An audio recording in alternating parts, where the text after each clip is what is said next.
On your Thursday episode of Locked On Raptors, we play another classic round of What's More Likely, everybody's favorite Locked On Raptors parlor game. We've got 3 questions related to the Raptors offseason, their coaching search, whether or not they're going to bring back their core guys. And here to answer those questions is our pal Jamar Hinds from Raptors Republic and TSN. Let's get to it on today's episode of Locked On Raptors. I can't find the button to press. There it is. Let's go.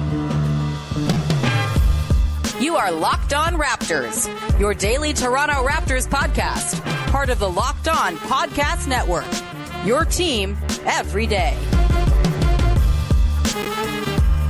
Hey, what's going on? And welcome to another episode of Locked On Raptors, part of the Locked On Podcast Network, your team every day. It is Thursday, May the 18th, and I'm host Sean Woodley. I'm covering the Toronto Raptors now for 9 seasons on various platforms. You can find all my work over on Twitter at WoodleySean. You can follow the show on Instagram at Locked On Raptors. You can follow, subscribe to, rate, and review the show on your favorite podcast apps for the low price of On the House. And of course, you can go to YouTube if you want to see the video version of the show each day. Come hang out, get into the comment section. Yesterday's comment section was overrun by angry Portland Trailblazers fans in a preview of the next month and a half, I fear. But if you want to get on in there, talk about whatever is going on in a given episode, the Locked On Raptors YouTube channel is there for you to subscribe to. Hit the big red subscribe button and support the shows. We got plenty of coverage going up to the draft, fake trades, all that good stuff that everybody loves in the offseason, because guess what? Sports, yes, they're partly about on-the-court stuff that happens in the games on TV, but mostly it's about transactions, and we will have you covered on that front for the next little while here on the show. So please go support. Also, Locked On Raptors Discord server. We got a great little community building over there, so join at the link in the description of the podcast to come hang out in the Locked On Raptors Discord with a bunch of sickos who are just flying around with the fake trades, dropping insane takes. Mailbag questions are asked in there now as well, so all sorts of good reasons to be in there. We're also talking about Zelda, which is a game that's totally consuming my life. If you are like me and that's happened to you, come and hang out at the Locked On Raptors Discord server. All right, let's get to it. We're playing What's More Likely today, everyone's favorite Locked On Raptors parlor game. We've got other parlor games that are fun too, but this one seems to be kind of a hit whenever we decide to play it, so we're going to do it again. And here to play is Jamar Hinds of Raptors Republic. Jamar, how the hell's it going, man? I'm doing pretty good. Zelda, is it a new game? Yeah, Tears of the Kingdom, the long-awaited sequel to Breath of the Wild, 6 years, and somehow they made Breath of the Wild almost obsolete because it's so bloody good and expansive and just incredible. So if you ever are looking for me, that's usually where I'll be in the next 6 months or so. By the way, you're a Denver Nuggets fan in addition to your Raptors fandom. How you feeling about the old Nuggets? They're pretty awesome. They're, of course, the official team of the podcast right now as well. We love Nikola Jokic, et cetera, et cetera. How you feeling about them Nuggets going into Game 2 against the Lakers tonight? I feel great. Game 2 is going to be big. Lakers made an adjustment at Game 1. Nuggets didn't really counter that, but maybe that was strategic so that it wouldn't be on tape. So, a lot of chess piece moving. And, yeah, I think they're going to go the whole way, but we'll see. Yeah, I think they're just, everyone's sleeping on the Nuggets being just so obviously the best team in the league, slapping you in the face with how much they're the best team in the league. But still, it's like, but what about the Lakers? And it's like, we'll see. Anyway, we'll talk about the finals or the Nuggets winning the championship another day. We will dig in now to what's more likely, and we've got 3 what's more likely scenarios on tap today. A couple tied to the Raptors' plans this offseason and what happens if they do one certain thing that I know a lot of Raptors fans don't want to see them do. We've also got a head coaching related one we'll get to as well. But let's begin with what's more likely situation number 1. The Toronto Raptors return all 6 of their core players, Pascal Siakam, Fred VanVleet, Scottie Barnes, OG Anunoby, Jakob Poeltl, Gary Trent Jr., or return 3 or fewer. I think the most likely outcome here is like 4 or 5 of them are back, but this is what the game's all about. We got to take those extremes. If you're picking between these 2 extreme outcomes, Jamar, where are you landing? How many Raptors core guys are being back? 6 or 3 or less? I would also lean towards a push if I had the option. but that's not how the game works. That is not. I am the game master over here. You have to just kowtow to my whims and demands. So pick one. So I would lean closer to them returning the core as opposed to blowing it up and having 3 or less. Mm-hmm. Since I have to pick, I think maybe I know Masai tends to be very patient when it comes to roster, and I know when the last time the Raptors changed coach, they also changed pretty much their whole core almost.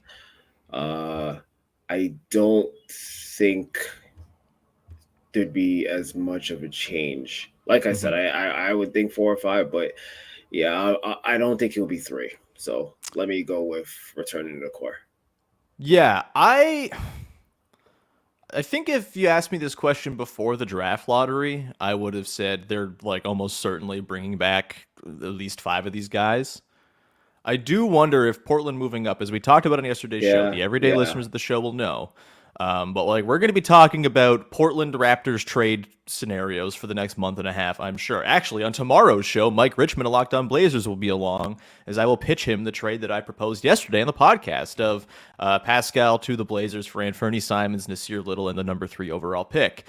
That, of course, is contingent upon the Hornetsing and not taking Scoot Henderson at 2 and Scoot falling to 3. I feel like the Raptors do that in order to get Scoot as like their franchise point guard going forward. I don't think you do that for a Brandon Miller or another sort of project-y forward type, as the Raptors have had plenty of those in the past, and you don't really need that. So I think, for me, the Blazers thing makes this a little bit more interesting. And honestly, Totally. I don't see a world in which all 6 of these guys are back. I think there's a very real chance Gary Trent Jr. just kind of walks, and the Raptors are fine with that ultimately, because ultimately to use the word ultimately twice in one sentence and now a third time, at the end of the day, I think Gary Trent Jr.'s skill set, while valuable on this team, is probably the easiest type of skill set to go and replicate and find somewhere else, considering all he really does is shoot threes and get steals sometimes. He doesn't do a ton in terms of on-ball creation. He's not an incredible on-ball defender. He's not going to run pick and rolls for you or anything like that. He's got his limitations. He can't get to the rim, all of that. I feel like you can find that type of player for less money than Gary Trent Jr. is going to ask for, and so they very well could just let him walk and be all right with it. Fred VanVleet, I mean, there's a lot of really interesting potential landing spots for him. In particular, I think the Spurs now are like a really stealthy candidate to be like, all right, let's get an adult to help shepherd along this super young team. We don't really have a point guard outside of Malachi Branham, who's maybe more of a shooting guard anyway. And they have all the cap space in the world to burn. I could totally see Fred landing there now. So after the lottery results, I think it's far more likely the Raptors have a bit more of a shuffling of the decks here. How it all plays out, I have no idea. I'm not ready to predict anything just yet, because I feel like Jamar, this summer is going to be absolutely chaos around the NBA, considering all the disappointed teams bowing out of the playoffs, considering the impending cap doom that's coming for a lot of teams that are over the tax, all this stuff. It's going to be a really, really chaotic summer for player movement, and I would imagine the Raptors will find themselves caught up in that somehow. And so I actually think it's more likely that 3 or fewer return. You can change my mind. Yeah, just talking. Look at me. I kicked ass in debate class when I was in high school, so you know. Well, the number I was, if you were to give me a number without pick this or pick that, I would say 4. But you just convinced me to go to 3. So good job. Hey, thanks, man. I mean, hey, there's 3 pending UFAs. If all 3 of them just walk and leave the Raptors holding the bag, or I guess without a bag, I don't know, leave the Raptors standing there with their pants down, then, you know, that this question's answered already. But I don't think that'll happen. I would imagine Yak's back. I would imagine they're going to try to convince Fred to stick around, but maybe that doesn't seem possible. And if Fred is telegraphing he's not going to be around, I think that even makes it more likely they go try to swing a big trade where maybe Pascal is used as the vehicle by which you get your next sort of lead guard.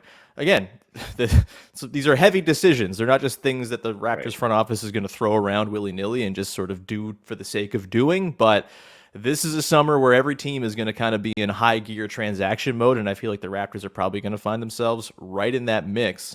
Of these 6 guys, if you had to if we're saying that 3 come back, let's just give that number. Who are the 3 most likely to return in your eyes? I think the 3 that we really haven't talked that much about, which would be OG, Scottie, and uh, who am I missing? We talked about Yak? Fred, Pascal. Yeah, probably Yak.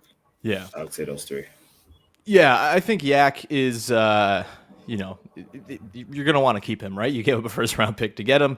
Right. I made the argument that if you were to get super duper lucky and get Victor in the draft lottery, you make your peace with him walking and the sort of sunk cost that was that trade because you got Wembanyama and you don't really care. But barring that, which didn't happen, you're now looking at, I think Yak's got to be the answer. And frankly, you look around the league, there's not a lot of teams I think that even like a Yak sign-in trade would make sense for. A lot of teams are kind of set at the center position, and so there wouldn't be a massive market for Yak around the league, I don't think either, just considering the state of the position around the other 29 teams. So that's where we're at. We're going to come back on the other side, get into the idea. We just said it's more likely that they return only 3 of these guys, but what if they do run it back and 5 or 6 are back next year? What happens? Where do they sit in the Eastern Conference? We'll get to that in just one second. Before we dive in there, let me tell you about the wonderful eBay Motors. When you're building a championship team, everything is about making sure every player is a perfect fit. It's the same when it comes to your vehicle. Every part needs to fit just right. So the next time you need parts and accessories, head to eBay Motors. With the eBay Guaranteed Fit, you can be sure every part you need fits right the first time around. Just add your ride to My Garage and look for the green check to know that the part will fit, or your money back. Because just like in sports, confidence is the name of the game when you shop on eBay Motors. And with over 122 million parts to choose from, you'll be back in the game in no time. After all, it's easy to bring home a win when the right parts are guaranteed. Get the right parts, the right fit, and the right prices on ebaymotors.com. Let's ride. eBay Guaranteed Fit only available to U.S. customers. Eligible items only. Exclusions apply. All right, we continue on here. Your first listen of the day, digging into some what's more likely scenarios for your Toronto Raptors. Before we get to number 2, just a reminder, tomorrow on the show, Mike Richmond of Locked On Blazers will be along for a little crossover action as we talk about Raptors, Blazers, potential trade matches going into what should be a very chaotic and hectic next 6 weeks or so before the NBA draft. Also, if you want, go listen to yesterday's show as I kind of laid out the pitch to the Blazers to make a trade for Pascal Siakam in exchange for that number 3 pick, contingent upon Scoot Henderson falling to 3. So go do that. Let's dive in now, Jamar, to what's more likely situation number 2. And that is, in the world where the Raptors bring everyone back, or close to everyone back, maybe let's say everyone but Gary, for example, they kind of run it back status quo. They have their 13th pick. They add to the coffers. You get the development of Christian Koloko. Scottie Barnes maybe takes a step. Precious Achiuwa maybe gets back on track. What's more likely? The Raptors more or less run it back. Are they more likely to finish in the top 6 in the Eastern Conference or miss the playoffs entirely? Jamar, where do you come down on this one? I would say they would find themselves in the play-in again. Mm-hmm. Look at me, the magic of my question asking. I've solved the formula. They would find themselves in the play-in again, and I'll give them the final playoff spot if they run it back. But I'm more asking, sort of with the idea that the play-in is maybe the most likely outcome here anyway. Mm-hmm. Like top 6 or completely out, I guess, is kind of the 2 ends of the spectrum I'm looking at here. Right. Well, I would lean closer to completely out. Mm-hmm. Obviously, they have issues to fix regarding a bench. I don't know what type of style they're going to play. With Nurse, they've always seemed to have the worst injury luck. Missing core guys, missing plenty of time. I don't know if that changes with a different philosophy, but there's so many question marks right now. I couldn't give them a top 6 spot, so I'll lead the other way with that. But yeah, that's fair. I mean, yeah, there are. I wonder if there's another trade deadline where the Raptors are buyers because. 2 play-in teams are still kicking in the playoffs right now. One of them is up in their conference final series, being Miami. So I wonder if that inspires someone like Pascal to be like, see, we can do that too. type of thing. So I'm not sure how the fan base would feel about that, but yeah, Oh, I'm sure they'd react very calmly and normally, for sure. but for the fun of this questions, I would say if they run it back, they're more likely to miss the playoffs. Interesting. So you got to You look sound at the like you state of the disagree. East. I'm not sure. I think ultimately like 7 or 8 in the East is probably what they'd end up in. It's hard. We've seen this team be very good for a sustained stretch back in 21-22 with a lot of the same players. Pascal and Scottie kind of running wild and doing their thing. Um, Obviously, last year was very disappointing. That said, after they got Jakob Poeltl, they were 15-11. They had the 17th best offense, not amazing, but they were the number 6 defense. And I think that was real. Like, I know the schedule down the stretch, it's hard. You're playing teams that aren't really going for it or whatever, but everyone's playing the same schedule. Everyone's playing, like, the regular season schedule is inherently sort of hard to parse, and strength of schedule is a misguided stat because each given night brings new guys resting or injuries or whatever it might be. I think, had you just played the full season with Jakob Poeltl, I do think they're a top 6 team. I think they win more than the 45 games the Nets won. I think they probably flirt with the Knicks, who finished 47-35, if they had Jakob Poeltl the entire year in a real center, right? And so when I think about the Nets, yes, they have like big trade potential this offseason, but they have just as much potential of not making a big trade, kind of standing pat and being mostly meh, because they were mostly pretty bad after the trades last year. As much as everyone's sure Mikal Bridges is the next coming of Paul George or whatever, he was a very good player on a team that didn't win very many games down the stretch. And so I think you can expect a fall back for the Nets. I don't know what the hell is going to happen with the Sixers. Right. We'll see. The top 6 team that made the playoffs now, I wouldn't be looking at the Nets out because I expect growing pains there if their roster completely different. I don't know what their record was after the trade of KD and Kyrie, but it had to. It wasn't good. Yeah, They had a massive cushion, but it wasn't very good. Right. So that's not really the team I'll be looking at. I'm interested to see what the Hawks do with a full year under Quinn Snyder. That would probably be the battle for 6 per se if we're looking at that, and obviously pending what Philly does. But the other teams like Milwaukee, Boston, Cleveland, I would still expect them to be in the top 6. Yeah, like I would bank on Milwaukee, Boston, Cleveland easily being top 6 teams. Those are 3 locked spots. I would guess the Sixers aren't trading Joel Embiid because they'll probably take that to the last dying day before you trade away the MVP.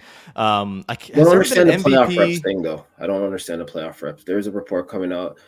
There was a report that came out yesterday that the Sixers are looking to get Embiid more playoff reps in, like, to prepare him for the playoffs better, I guess. I don't understand that. I don't know, man. The Sixers make no sense. He's had 6 cracks at this, so I don't understand. Yeah, like he's had plenty of reps. They've gone poorly. And look, fairness, some of it injury. He had a horrible stomach bug during the series against the Raptors, all of that. Like, I know there's caveats, and Embiid is not the sort of pumpkin he's painted to be in the playoffs, but he's also not like doing the Jokic thing where he like gets better in the playoffs, and that should be noted as well. Either way, with the Sixers, like they could go a million different directions, and all sorts of horrible things could befall them. I think what's most likely is they bring back Embiid, and they're still a very clear top 6 playoff team that is going to lose in the second round again, because that's what the Sixers do. But so that's 4. The Knicks, I mean, they're good.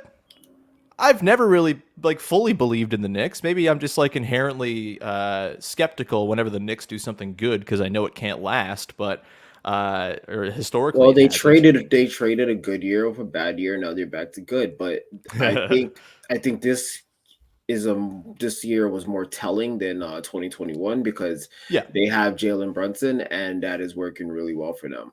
Brunson's legit.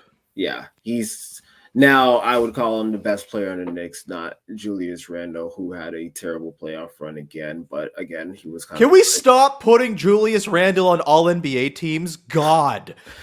I mean, I hear you. He was really good in the regular season. Sure. I hear you, though. But it's clear at this point that Brunson's the best player on the Knicks. I hear you, though. We'll see. Yeah. I mean, whatever. The Knicks, they'll be good. They'll be in that mix for sure. They're not going to like drop back because Brunson gives them a floor, but I don't think they're like some guaranteed stone cold lock to be a top Okay, 6 team next year. that's fair. And so I'm trying to talk my way into the Raptors being a top 6 team. Obviously, the Heat are there. Maybe the Heat just hang out and be an 8 seed Oh again, yeah, and they're fine with that. I forgot about Miami. How did I forget about that? Well, it's because they're just two different. They're hard to parse because like they're Forgot. just two different teams. They're the Miami's regular in the season conference old ass finals, Heat. but I Yeah. forget that they were in a top 6 team. I forgot they're a freaking 8 seed. So yeah, Yeah. that's a team you would have to look for up for as well. The nice You're thing not is going to like talk me into this one though. no, that's fair. The nice thing is I don't see any teams below them necessarily like being serious candidates to jump up. I know everyone loves the Magic. They won 34 games this year and are still very incomplete. Maybe they get Fred VanVleet and their whole team makes more sense. But I don't see like a massive 10 win increase coming for the Magic next season necessarily. The Pacers I think are fine, but still have a very sort of strange roster of mostly all guards and then Miles Turner. They still have some work to do there. I think that they could jump up for sure. I guess I believe in some sort of delayed jump for this Raptors team. And Okay. so I think it's more likely they probably miss the playoffs because if they're in the play-in, that opens you up to single elimination weirdness and children screaming till you miss all the free throws. But I do think they have a better shot at a top 6 seed than maybe they get credit for right now. And I ultimately come down as like they're not as bad as sort of the conversation suggests they are. They're kind of in the same boat as like most of the league in that they're okay, not perfect, and stuff on the margins is going to be the reason why you win 47 versus 41 or 39 games. And I think there's a good chance that the stuff on the margins, like not hating the coach the whole season long, will lead to more wins next season. And I think a jump for Scottie Barnes is being underrated as a thing that could raise the sort of ceiling of the team as well. Obviously, fit concerns still exist, that's going to be a thing. But like the defense should be good. They were 15-11 with Jakob Poeltl. I could see them totally being a top 6 team next year, even if maybe it's more likely they finish out of the playoffs if they run the whole thing back. What would your reaction be if they just ran it all back, by the way? I know every fan has their own kind of view on what they should do this summer. If they bring everybody back or 5 of the 6 core guys back, like, will you be pissed off as a fan? Will you be like, yeah, this is kind of maybe the best course right now for a team that is still not like bereft of talent or anything like that? Like, where would you be as like a fan if they were to like, yeah, let's just like be more patient and piss everybody off by being patient? Okay. So if this was pre-championship, because the championship really gave me a sense of calm where it's like, okay, Yes. no matter what happens, I've seen them win before, so I'm not losing my mind. If this was like 2017 and this was happening and they ran it all back, I'd probably be pretty upset. But I still have that calm aura about me where it's like, you can't really, even this past season that was pretty maddening, you can't really do too much to piss me off.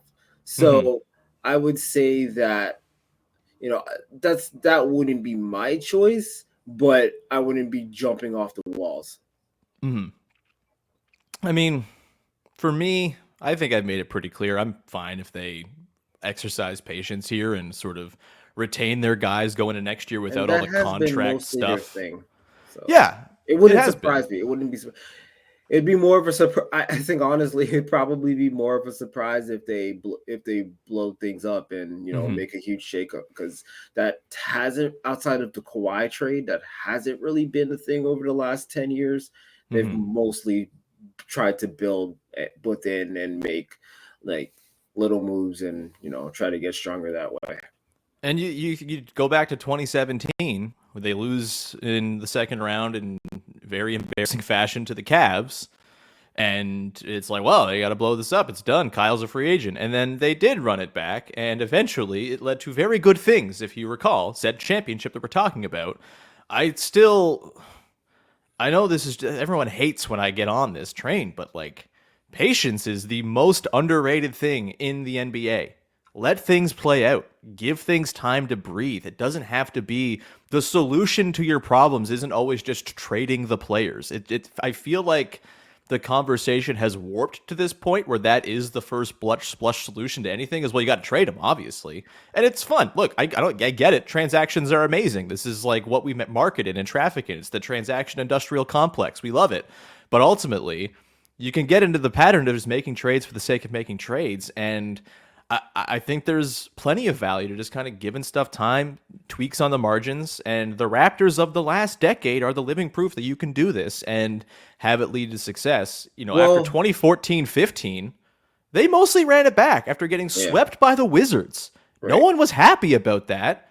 But then look what happened. It germinated into something more as time went on. They jumped to what were you going to say? 56-win season for the very next year and got to the conference finals. But I was going to say because Nurse is not there. Like, if they just ran it back and Nurse was there, I think everybody would be like, what the hell? But because 100%. They are getting a new coach, I think they'd be like, okay, they're going to run it back with a totally different way of looking at this. They're not going to just try and, win the margins and be bad at everything else. Because just win the possession battle. Nothing else matters. Yeah. So, did you know that basketball is actually about just getting the most shots up, not exactly hitting them? It's just about, we shot more times, we win, right? That's how it works. So, because of that, I think there'd probably be a little bit more patience than you think, because they'd give the coach the new chance to see what he could do with these players. So, I would say that. Yeah, and I keep on going back to it. Scottie Barnes exists on this roster. He's 21 years old. He has all the talent in the world. He flashes it for 12-minute stretches routinely of like, this is my game now. I'm going to take this game by the horns, and we're going to win it because I've decided that it's my game and no one can stop me because I'm a freak. But he's got to do it more. Do I think he can do that more in year 3? Absolutely, I can. And I still really think that's being underplayed as like an avenue for this team to improve without outside additions or blowing it all up or whatever you want to say. Again, still very possible they make trades, and depending on the nature of those trades, they might be something I'd get on board with and totally agree with, like getting the 3rd overall pick from the Blazers if you can pull it off. Because that's like the opportunistic move, because the Blazers are under duress trying to keep their franchise player, et cetera, et cetera. But I also think the most likely thing here is status quo, and people will be mad until they come back and it's like, maybe this isn't so bad. And the rest of the league is still kind of sorting through all their stuff as well. It was interesting listening to other broadcasts during the season. Other broadcasts would see the Raptors have a good first quarter, second quarter or something, and they'd be astonished, be like, why does this team have the record that they have? I heard that numerous times just listening to the other broadcasts. I like doing that to get a different perspective. So by that and your point, you can make a case that if everything like lines up finally, like it did in the second half of last season, that they could find their way back up into a top 6 spot. But we'll see. Yeah, we've lingered on this question quite a long time. We're going to come back on the other side, round things up by taking a look at the coaching search and what might happen there. Before we dive in there, though, just a reminder, Locked On Leafs is your daily Toronto Maple Leafs podcast as Mike and Dave are sifting through the wreckage that is another playoff exit for your buds. Mike and Dave are awesome. Go check out the show for free wherever you get your podcasts, and on YouTube, it's Locked On Leafs. All right, Jamar, let's round it out here. What's more likely situation number 3? It's about the head coaching search. You mentioned the idea of a new coach coming in, new ideas, fresh perspective, less yelling at players and calling them out in the media, all that. And maybe that is what is the agent of change for this Raptors team if they keep the roster mostly intact. And let's get to this question. What's more likely with the coaching hire? Do you think it's more likely they hire a retread head coach who's had NBA coaching experience before as the top job, or is it a first-time NBA head coach? Do they avoid the retread course of action entirely? What do you think is more likely here for the Raptors, given their current situation and the landscape of the coaching search as it stands right now? Again, very unknowable. We're not in the interviews, but we can look from the outside and draw our own conclusions, etc. Where are you at with this one? The coaching search for a number of teams seems to be more fun than player free agency, coaching free agency. The first time I've ever seen it. I've never seen so many open vacancies at the same time. What, Philly, Detroit, like Toronto, good open vacancies too, minus Detroit. Phoenix. Yeah. Well, I mean, like even Detroit's not all that bad because they got a young core, and it's like up to you to mold them. Sure. But yeah, it kills me. It's the first time I've seen that. So going back in Raptor history, let's see. Nurse was a first year. Mm-hmm. Casey had coached before. I can't remember if Triano had coached before. He had not had a head coaching job before. Not a head coaching job. Think, but I could be wrong. Sam Mitchell did not. Kevin O'Neill did not, and that was never did again. I always love bringing up Kevin O'Neill. Oh my god, I guess the Diet Coke. Yeah, this is a story. We'll take a little detour into history here for a sec to talk about everyone's favorite Kevin O'Neill. If you haven't listened to it, I had Glenn Grunwald, former Raptors GM, on a podcast like 5 years ago, long time ago, way before video. We recorded it in his office, and he told this story about how during that season, the 03-04 season, after like 20 games, the NBA league office called Glenn Grunwald to be like, why can't you guys score more points? What's going on here? Like, is everything okay? Like, that was the degree to which those Kevin O'Neill teams, or that one Kevin O'Neill team, stunk at scoring the basketball. Really, the predecessor in spirit to the last couple of years of Raptors basketball.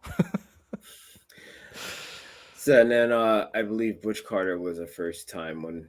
And he's another guy that never got another head coaching job. But basically what I'm trying to say is that historically speaking, the Raptors tend to go with a guy that's never been a head coach before. Outside recent history, like over the last 20 years or so, the only guy was Dwayne Casey. And he only had like a even small him was stretch, just a couple. Yeah, it was like it wasn't even 2 years, like a year and a half in Minnesota after Latrell Sprewell had to feed his family, and they were kind of like discombobulated. It was like KG and I don't know who. And it's like, okay, Trenton KG, Hassel. Okay. Yeah, it's okay to leave KG. We're doing nothing. It's okay. You're still a loyal guy. Basically, the Lillard conversation right now, but Lillard refuses to leave. But anyway, because of that history, I'm just gonna say they're gonna go off the grid. They're not gonna go off a Budenholzer or Monty Williams. I know a lot of people like Monty Williams. I feel like they're gonna go with someone who would be a first timer, and a lot of Raptors fans just going off Twitter would look for that guy to be Jerry Stackhouse, considering he has history with a guy like Fred or Pascal. He did a good job in the G League. He's done a good job in college. So some people have been wanting Stackhouse to be the head coach. So that would fit the mold, but it's clear that the Raptors have cast a huge net. And, don't really know which way they're going to turn. And they are going to probably be very patient in this coaching hiring process. I don't see any more coaches getting fired, like the top four teams. No one in that top four is getting fired. So I don't think any other jobs are going to open up. But yeah, I'm leaning towards a first timer.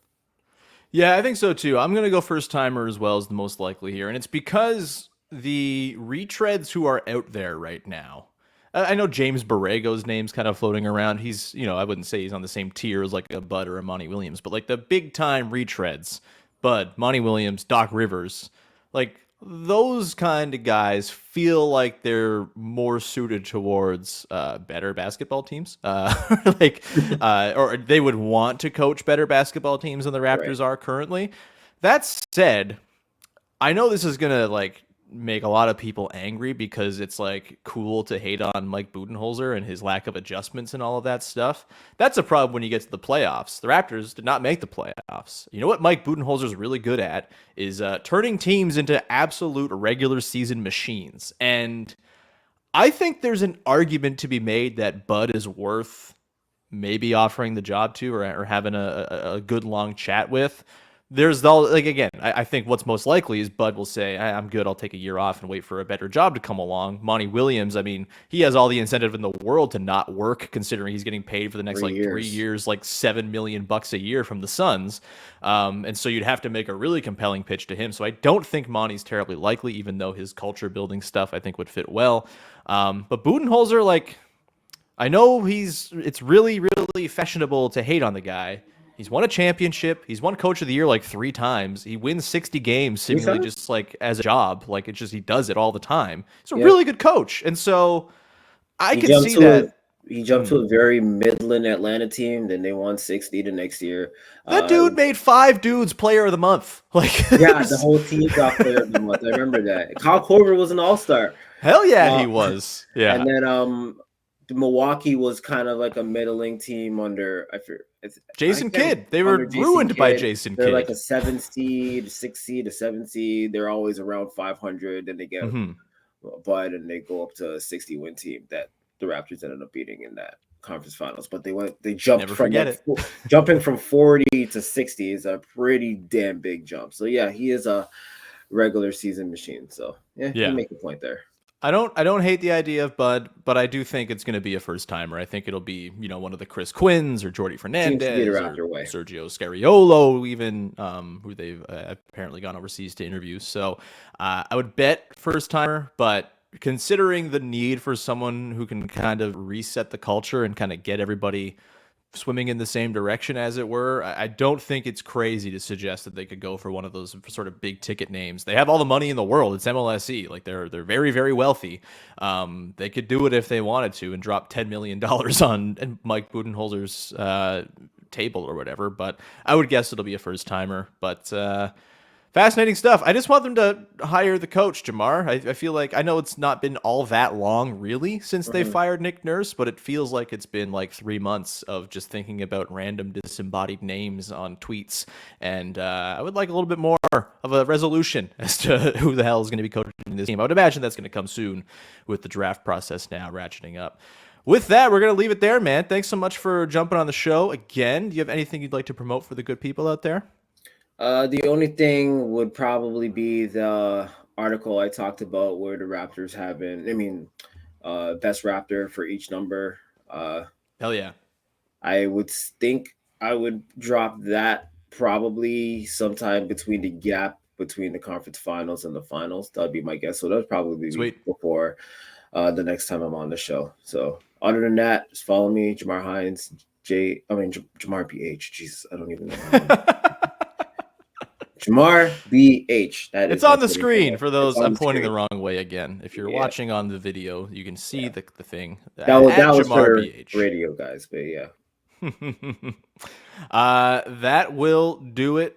Thanks again, Jamar, for hanging out. Thanks to everyone for tuning into the show and supporting. Thanks for joining the Discord community. Super fun in there. Love interacting with the listeners of the show. If you want to interact with me and all the other sickos who tune into the show every day, jump on into the Locked On Raptors Discord. It's popping off in the last couple days with all sorts of fake trades and off-season imaginings and all of that. So come on, hang out. The link is in the description. As always, support the show for free by subscribing on YouTube, wherever you get your podcasts, on the audio feeds. Follow on Instagram at Locked On Raptors, and go also check out, for your second listen of the day today, go listen to Locked On Bucks. I joined our pal Kane Pittman yesterday to talk about why Nick Nurse might actually be the perfect coach for the Milwaukee Bucks at their current juncture as a franchise. So go check that out. Wait.